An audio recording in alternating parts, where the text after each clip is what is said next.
Hi, everybody. I'm back with you for SoulBytes number 2. Last week, we read the preface of Shar HaYichud. Shar HaYichud is one of the 2 major texts inside of this book.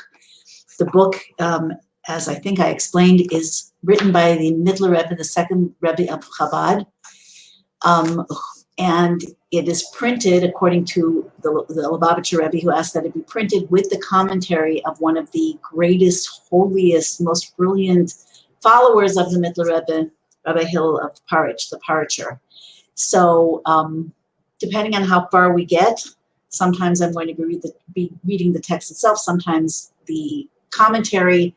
I'm not sure how far I'll be going with Shar HaYichud, or whether we'll touch on other things in our short pieces that are meant to illuminate your soul and give you a real solid taste of the light and potential of authentic Kabbalah, of Chabad Hasidus, actually, to use the actual correct technical term. Okay, so I want to start by, this is going to be short, aim for 15 minutes, hopefully, or so. I just want to start by telling you something that happened to me a while back. It was several years ago, actually, but it left an indelible impression on me. And I was in the city of Hebron, which is the place of Marat HaMachpelah, the place where most of the patriarchs and matriarchs of the Torah, Abraham, Isaac, Jacob, and their wives, Sarah, Rivka, and Leah, and also Adam and Eve, are buried in that place. It's very holy. They say that it's the place that the souls go through when they go back to the Garden of Eden. It's a portal between heaven and earth, just like this text that I'm sharing with you. So I was there very early. It's for reasons that I think might be part of the whole thing, that demand the Great Reset, but it's closed here in Israel, controlled by the Israeli government. It's closed. There's a particular part of this edifice, this place, this holy site that is closed to Jews most of the year. It's open to other people, but it's closed to Jews, except for 10 days of the year. You want to know why? Me too. Okay, anyway, so this happened to be one of the days of the year that it was open, and I got a ride to Hebron, to the city early on a special bus. And when I got there into this hall, Yitzchak Hall, there were very few people, just a few elderly women praying, and that was about it. So one of my daughters who was with me told me that in the corner of this room, there was a velvet curtain, and the velvet curtain was enclosing an area of probably, 3 feet wide, maybe 3 feet wide, something like that. And she told me that at the bottom, on the floor, inside that curtain, in the corner of this Yitzchak Hall of this room, was a metal grate. The metal grate, I don't know, but this is my memory anyway, something like that big, 8 inches, 10 inches, 12 inches diameter, I'm not sure. And that was the grate covering the entrance to Gan Eden, to the Garden of Eden. And she told me that it's a thing to kneel down on the floor and put my face by this grate. And she said people say you can smell the Garden of Eden, Gan Eden, and feel a wind, and it's a holy experience. So I actually did it, and this is what happened to me. I did not smell anything, but I felt a strong wind coming up from underneath, strong. And all of a sudden, I was feeling something that I had never felt before in my life. And I tried to explain to myself what it was. And the closest that I got in words was that I was feeling bedrock. Basically, I felt the patriarchs, primarily Abraham, Abraham Accords, Father Abraham. I felt an energy that was like solid ground on which the universe is built. So not like solid ground that we walk on, but bedrock. What's bedrock? Bedrock is whatever it is that's as deep as you can go. That's the foundation, that there's no way to go deeper than it. So everything is built on top of it. And that's basically, I'm assuming, one of the ways of experiencing the energy of Avraham Avinu, of Abraham our father, and of the mission that he carried. What was the mission that he carried, that he brought to the world, that we are now completing as his descendants? He brought the message, the reality, the path toward a recognition of the deeper truth. Ein od milvado. There's nothing here but the one. So that was the message of monotheism, that the son does not control. Yes, God has set up a system, kind of like, the person who made your car set up a system so that when you turn the wheel, it connects to the gears that driven by the motor and all of its parts, fueled by gasoline. The wheels will turn and the car will take you somewhere. That's a mechanism, but it's not the mechanism that's driving the car. God set up a mechanism in the universe that through which things happen, but we have the power to consciously turn the wheel. And even though, I think I've said this before, the heavenly bodies, the orbits of the constellations and the heavenly bodies of the cosmos are considered the mamutza machaber, the connector between the spiritual and the physical, and those in turn they're connected to the hip bones connected to the whatever, they're connected to the cycle angels, the ofanim, but it's all a mechanism, and God runs it. And when we connect on that very deep, high level to the ultimate truth, we also get to control the steering wheel. We get to push it this way or that. Imperfect, work in progress. That's what this is ultimately. To me, that's a way of explaining what this is ultimately about. So how do you understand, how do you reach to those deeper levels? I've been talking about going deeper. How do you reach those deeper levels? How do you become conscious enough that you're not controlled by the mechanisms, that you don't make a mistake and think that the engine of the car is actually determining where you're going to go? It's just a vehicle. That's all it is. It has no consciousness. Now, the heavenly bodies do have consciousness, as it says, more than humans and less than angels. They don't have free choice. Who has free choice? You have free choice. But you don't have free choice, really, because you don't have information. Wherever there's consciousness lacking, and there's emotional and intellectual wiring, there's no real freedom in choice. In other words, consciousness equals choice. How do you get ultimate consciousness? What is ultimate consciousness? Divine consciousness. It's God's consciousness. Where did God put his consciousness in this physical world?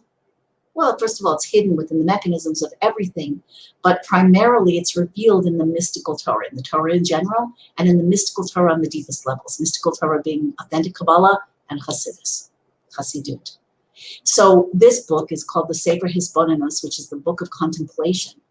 And now we're going to go into the text and see a little bit about what that's about. So hine, kvar mavur ba'arichus, v'kuntris miyuchad, v'pirtei alfanei hispilus b'moach b'lev u'machshava.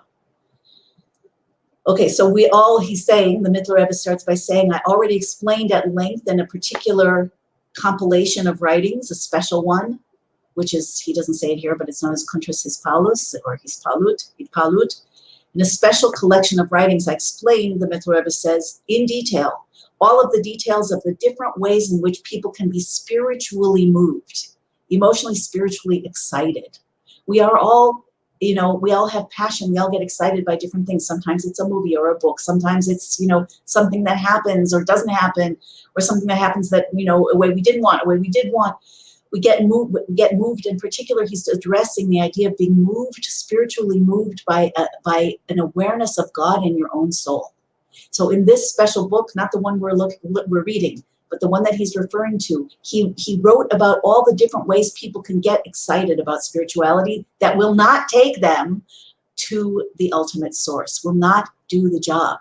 So excitement can be very nice, spiritual influence, arousal, excitement, experiences can be great, but if they don't take you to the core, to the bedrock, they'll just distract you ultimately. It's like eating candy. It feels good in the moment, but what's it doing for your body? Okay, so he said I already wrote about the different levels of his palace, of being excited, spiritual excitement in the heart, in the mind, in the heart, and in the thought. So the thought is the part of the faculty of the soul enclosed in the mind, in the brain, that allows you to cogitate. That's like chewing an idea, right? Shenolad mein hisbonenus. These are the different levels of excitement that are born out of hisbonenus. What's hisbonenus again? We'll find out in more detail in a minute, but it's deep contemplations, contemplating deeper things. Lefi seder he madregos. So the Mittler Rebbe says I explain them in the order of 5 different levels. What are the 5 different levels? They correspond to the 5 levels of the soul. Your soul has 5 levels. The nefesh, ruach, neshama, chaya, and yechida. The nefesh is the life force of the soul. Basically, its main seat is the liver. It travels through the blood. It is the blood with the oxygen. It goes through, it distributes the soul's life, life through every part of the body. Way too much detail to go into here, but that's basically the nefesh. The ruach is the emotions. It's malubash. It's centered in the heart. The neshama is usually it's translated neshama as soul, but different words are used for soul. Ruach is also translated as spirit. Ruchniut is spirituality. So each of these words actually is a map, has strict, clear, precise definition in terms of the levels of you. So if you say to yourself, where am I? If I say, where are you? What part of you am I talking to? Is it any of these, or is it the ego-based personality? Like, where are you and who are you? And that's just a part of what this book is designed to connect you to. Okay? So that's the ruach is in the heart. The neshama, usually translated as soul, is in the consciousness, but these are all aspects of soul. Once again, the chaya, which is in a sense, the life force, the part that connects, the part of the non-being, and that connects you to the highest level, which is the yichida. That's the fifth deepest level, that we could call that the core of the soul. Yichida comes from the same root as yichud. We're learning Shar HaYichud. Yichida means the unified one. The yichida is the part of your soul that never disconnected from God as the soul comes into the body, never forgot anything, never was separate. It's one, it's uniting. So those are the 5 levels, and you can have spiritual excitement on those 5 levels and still not get to the essence. We need to get to the essence, to the bedrock. So now,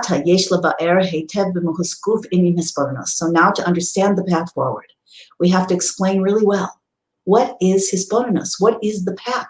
The divine path. This is called, again, Shar HaYichud, the gate to divine unity. What's the path that's being laid out in front of us through this deep process? Mahi be'etzem, what is it essentially at its essence? Ubama hisbonen, and what is it that we're supposed to contemplate? Like, well, how do we contemplate? How is it that contemplation reveals the deepest levels of soul and the deepest levels of truth when it's done in the right way and through this text? And how is it, and what do we contemplate? It's not a candle, I can tell you that. Although there are places where candle is discussed, but we're not just looking at the light. We're breaking through the boundaries of illusion in this world so that we can see, experience, and connect to the deepest truth, the divine truth. Download, activate within us divine powers to co-create intimacy with God.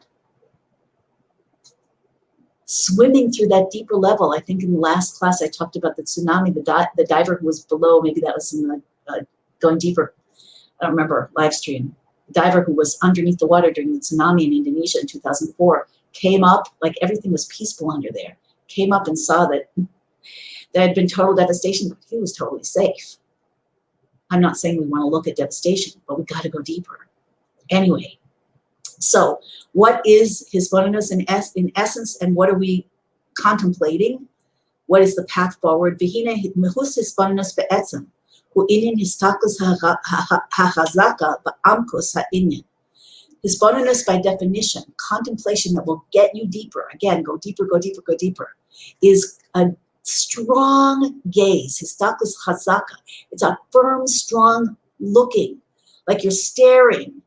But amkusa inyan, into the depth of the idea, of the concept, or of the reality. This can be something about you, about your life, about something that happens, about the world, but certainly the text. The text is our access point. It is our path forward into that deeper and deeper reality. Depending on the level that you're at, that's how deep you'll see, potentially, into whatever's happening around you or within you.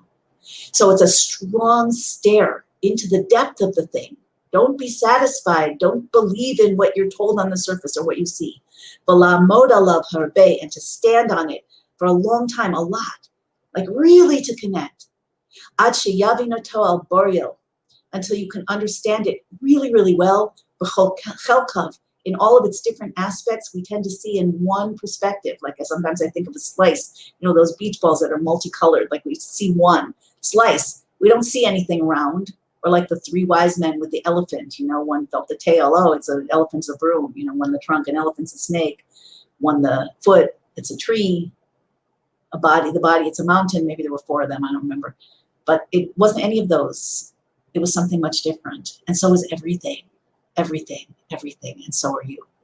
So hisbonenus allows you to stand on, over, delving into, connecting with, deeper and deeper, drilling in, deep dive into the depths of anything and everything. And again, we're talking here about the concepts, to stand on it a lot until you can really understand it. And what does that mean? So you can understand it with your left brain, not just with your experiencing right brain, but with the left brain. The left brain, what you know in your left brain, that's your reality. That's what's real to you. One of the billion secrets that I can tell you as we learn. Okay? So the left brain internalizes information and gives you your lens on reality. What your left brain knows, that's going to be what you see. That and nothing else. So that's also part of the process. But anyway, I just want to finish the sentence because we're out of time here. So you can understand it really well in all of its details, not just one slice, the essence, the whole thing, and not only with your spiritual awareness, but with your actual grounded physical experience of reality. That's what has to change. That's the target. Actually, I'm going to stop here because we're moving on to another concept. Okay, so I think we're going to leave it at that. I said it was going to be short. We're already over 16 minutes. Anyway, this is a book. I'm looking at the questions. This is a book by the Mittler Rebbe, the second Rebbe of Chabad of Lubavitch, an incredible tzaddik. The Rebbe said that we need to learn at this time for the phase that we are in human evolution, which is called, as opposed to tikkun amidos, tikkun or bir netzutzos, the elevation of the sparks. We're primarily in the era of HaYichud yichudim, where we're making unifications, divine unifications. What does that mean in simpler language? We are revealing God everywhere, revealing the deeper truth everywhere. We're revealing the oneness everywhere. Does it seem far away? Got to walk the path, you know? And it gets closer and closer because it's not like this. It's not like we're traveling on the surface of the earth and we have to go so many miles to get from here to there. We're creating wormholes into the deeper reality. Your soul's already everywhere. Your mind has to catch up, and then your heart. Okay, so I'm just, yeah, I think we're going to leave it here. So again, encouraging you to look deeper if you want to know more. I am doing I'm planning some intense revisions in the School for Spiritual Empowerment, including price increase for those not registered. When I make currently when I make that price increase. So just letting you know, if you would like to have much, much deeper learning, hundreds of archives already on this material, new live classes produced several times a month. I'm probably going to be bringing on other teachers within the next couple months, at least, to teach the Universal Torah for the nations. That's my plan anyway, if Hashem allows, supports. So feel free to check that out, www.gateofunity.com/school. By the way, Gate of Unity is the name of this book. That's what the school is named after. And that's what I want to open for anyone who chooses to walk through with me, the Gate of Unity. Okay, so underneath this world of crazy fragmentation and cataclysmic events is a deeper unity we want to tap in. Lots of love. Happy Kislev.